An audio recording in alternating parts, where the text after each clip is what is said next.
It's very tight-knit, very small units of action. You get to know everybody. You get really personally involved in their lives. You get to watch guys on and off as you move back and forth just grow tremendously. Once you have the badge on your chest, you're part of a brotherhood, and it's a very, very tight brotherhood. I mean, just that inherent level of trust that you're putting in somebody is the thing that I always wanted to be around.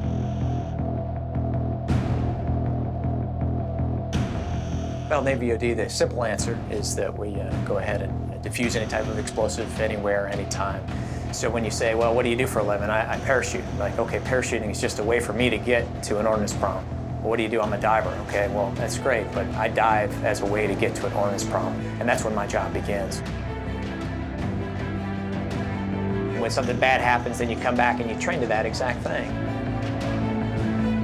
They'll go out there, put guys in the water, and then guys will come up with symptoms, or they won't come up, or their line will get cut. So all of these things that have happened in the real world, well, that was a natural jump from that point to go ahead and go to other mobility skills. And so we were some of the first ones that learned how to also parachute, so we could integrate with special forces. And we learned how to shoot weapons and go ahead and you do small unit tactics so we could integrate with those forces. Well, once you do that type of stuff, it kind of builds an ethos.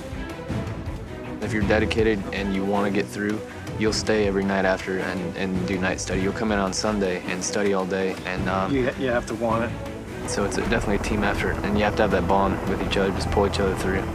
You want that type of character, somebody that falls off the horse and can come back on. You can't be a guy that's out of shape and isn't good at running or wants to sit in the truck all the time. You got to have a certain mentality to get out there and run and get ahead of guys.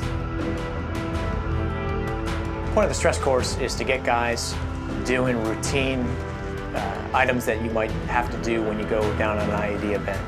Whether that's putting on the bomb suit, whether it's operating the robot, whether it's taking an x-ray to see what's inside a package. Well, we want to go ahead and step that up a little bit because you need to be able to do these skills when you're tired, when you're cold, at night, all of these things. So they get down to the end and they're going through and they're trying to remember, was I supposed to pull this handle? Am I supposed to wait this long? Is it a 30-second or is it a 1-minute wait time? Should I go ahead and put the suit on? Do I have this right piece on? Am I doing it fast enough? And so there's always that element of time along with it because we're pretty competitive. One of the biggest reasons why I keep re-enlisting is camaraderie. So we're getting rigged up. We're running doubles, right? Double doors? It should be quick. Being with these guys, being able to know that they've been through the same training that I have. When put in a situation, they'll be able to handle it and safely execute as the training has provided us. It's that absolute trust and belief in the guys that are around you. And when you have that, it's not hard to jump out of that plane. It's not hard to go and dive because you fully believe that the planning has been done, because no one would ever send one of their brothers or sisters into harm's way without doing the adequate planning and training and making sure that equipment's ready.